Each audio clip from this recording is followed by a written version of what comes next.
So here's a fun fact for you. Did you know that it's been 12 years since I last reviewed a Nine Inch Nails album?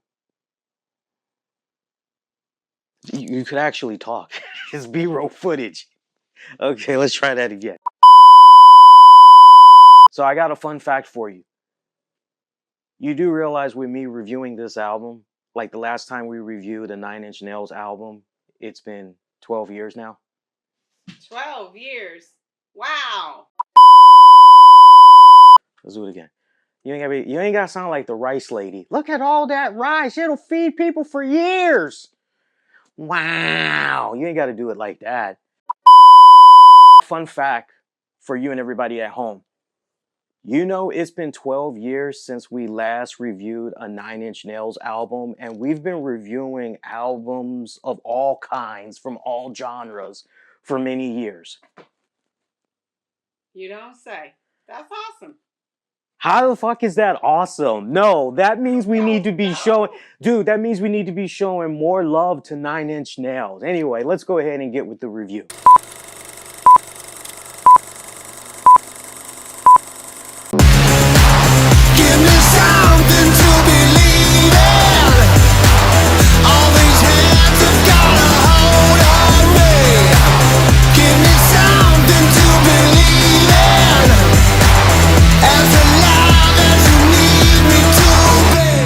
Sanders back with you all with another album review, as it gives me great honor and joy to review for you guys the new Nine Inch Nails Tron Ares soundtrack. Oh my god. All right, folks, let's dive into this bad boy. So this soundtrack just landed, and it is the first time ever that it's credited under the Nine Inch Nails name, not just Trent Reznor and Atticus Ross. That alone should tell you that this is more than just a film score soundtrack. It's intended to stand as a proper Nine Inch Nails album in its own right. Now, from a marketing standpoint, I gotta tell you, a lot of stuff that's at play here. Keep in mind, this album is dropping a month before the movie comes out. And in case you've been under a rock or you're not up to date on your music news, there's a lot of controversy going on right now with film actor Jared Leto, who is the main star of this movie. We won't dive into all of that controversy, but it's definitely overshadowing the film overall. It has really hurt them from a marketing standpoint. So all that in mind, for them to go ahead and put the music from Nine Inch Nails, tapping into the Nine Inch Nails brand, putting it out there in the forefront, that definitely carries some serious momentum, and hopefully the soundtrack will live on regardless of what happens with the film. Good, bad. Sound off on that. Let me know what you think might happen to Jared Leto. If maybe you guys are thinking he might fall down that same rabbit hole like Jonathan Majors, and that's pretty much going to be the end of him. But anyway, so what does this album sound like? Ooh, honestly, it is both a throwback and a progression at the same time, because on the one hand, you have great strong influences of the 1980s industrial and synth scene that just screams classic Nine Inch Nails. It channels that moody sprawl vibes that you had from the Fragile album, and at the same time, Pretty Hate Machine. And also, you've got a few really good experimentations that's going on the Ghost 5 and 6 albums, as it feels like a bridge between all of those, and in a most exciting way, I gotta say. Track highlights for me personally, and I'd love to hear what you all's favorite tracks were. In it, I love how that pretty much opens up this soundtrack. It feels like you're being booted up into a cyber world type of grid. As alive as you need me to be, That is just airy, full of great synths, has awesome meditative energy. And we find, and I will let you guys know this right now, for those of you that's like, Lee, how many tracks does Trent Reznor actually do vocals on? It's a total of 4 tracks, but he makes it count. And for me, as alive as you need me to be, is definitely the most standout key signature track out of this entire album. Another favorite track of mine is Echoes. That is a stunner. It's a cross between The Great Below, and there's one other track that it gives me a strong vibe from the Fragile album.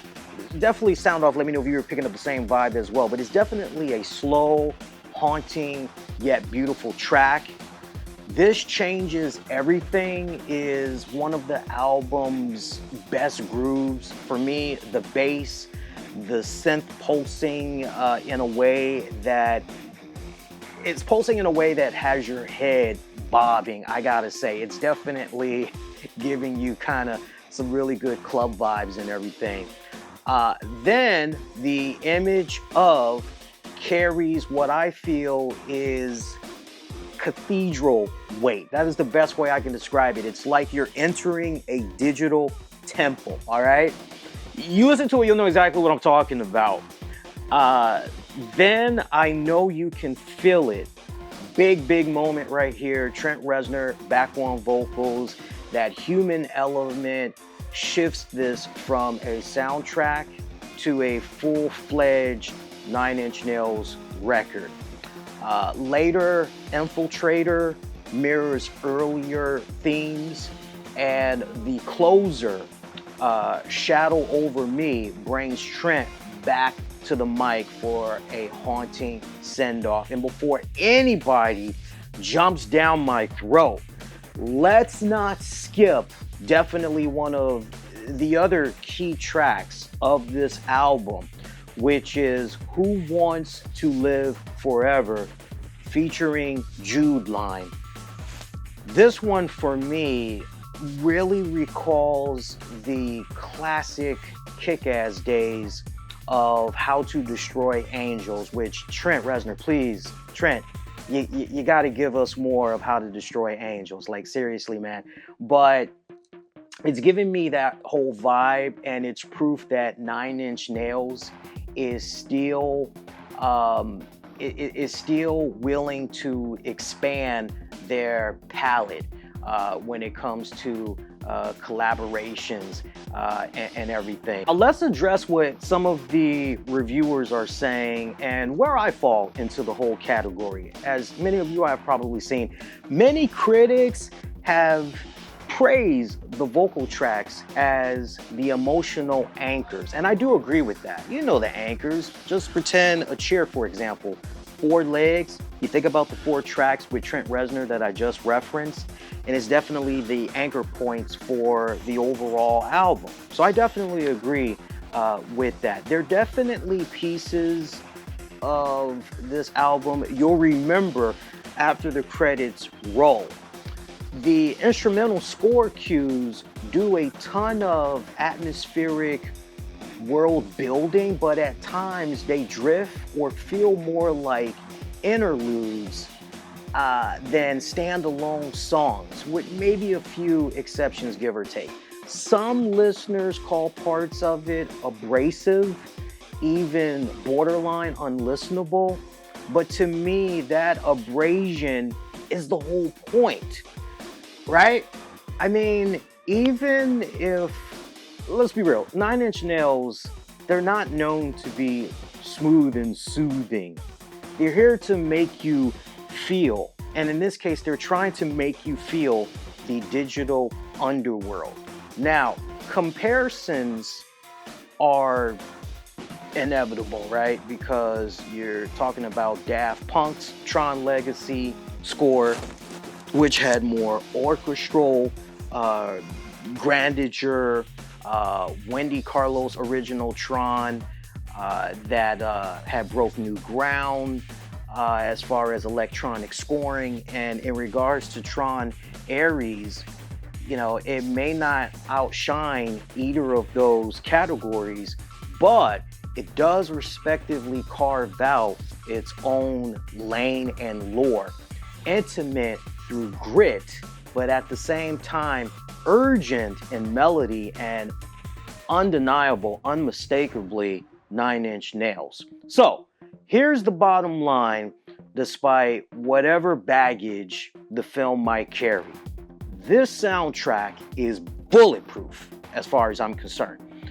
It's a soundtrack that also works as an album, a legitimate addition to the Nine Inch Nails discography as far as I'm concerned. A project that's expandable, rich with callbacks, and proof that Reznor, and I can't believe I'm saying this, Trent Reznor, now 60 years old. God damn how time flies. I mean, that alone is a whole video in itself, because you just marvel at that and you go, if you would have told me 20, 25 years ago, dude, Trent Reznor is still going to be alive in 2025, I would be like, what the fuck is he doing? And how can we tap into that? Because you think about all the people that we've lost over the years. And the fact that Trent Reznor, that's a testament to him, and like the fact that he's been able to conquer his demons and all that. But then also to just think that, man, we got Nine Inch Nails, Trent Reznor in the 80s, and here we are in 2025, and dude is still kicking ass and better than ever. I mean, that's just really an amazing feat in itself. And it's definitely proof that Reznor and Ross are still the architects of sound as much as they are composers. So, Tron Ares may or may not end up being a great movie, but this soundtrack, baby, oh, it definitely gets a major thumbs up from yours truly. It's a major win for music fans, definitely for Nine Inch Nails fans, and it's a gift that honestly we didn't know that we needed. So there you have it, my review of the new Nine Inch Nails Tron Ares soundtrack. Movie, soundtrack, album, soundtrack. Fun little trivia for you guys, because you all may be asking yourselves, hey, when was the last time a soundtrack came out, like several weeks, a month or two before the actual movie came out? I'll leave you with this. Just three that come off my head. Purple Rain, the soundtrack came out a few weeks before the movie. Black Panther, the greatest show ever. I think that's the joint with Hugh Jackman. I'm sure those of you out there can probably think of other examples, but yeah. Did you pick up the album? If so, let me know what you thought about it. And then also, I want to know, did you end up doing like me? And did you pick up vinyl, which by the way, I love the album art, very simplistic and just stunningly beautiful. And I love the fact that we also had got linear sheets and all that. Now more than ever, physical media is making a serious comeback, so I cannot stress this enough. If you love your favorite artists, I implore you, there's no better way to support your favorite artists than by physically picking up their albums, be it vinyl, be it CD, do whatever you got to do to represent, because it really helps them out and puts even more money in their pocket. But let me know what you guys had thought about this new Tron Ares soundtrack by Nine Inch Nails. And if you're new here, welcome. Do me a huge favor, you appreciated this, make sure you not only you drop the comments, you hit the like. It really helps put more eyeballs on the content. I'm Lee Sanders, wishing all y'all to be safe, most importantly be kind to one another, and I'll see you guys next go around. Peace.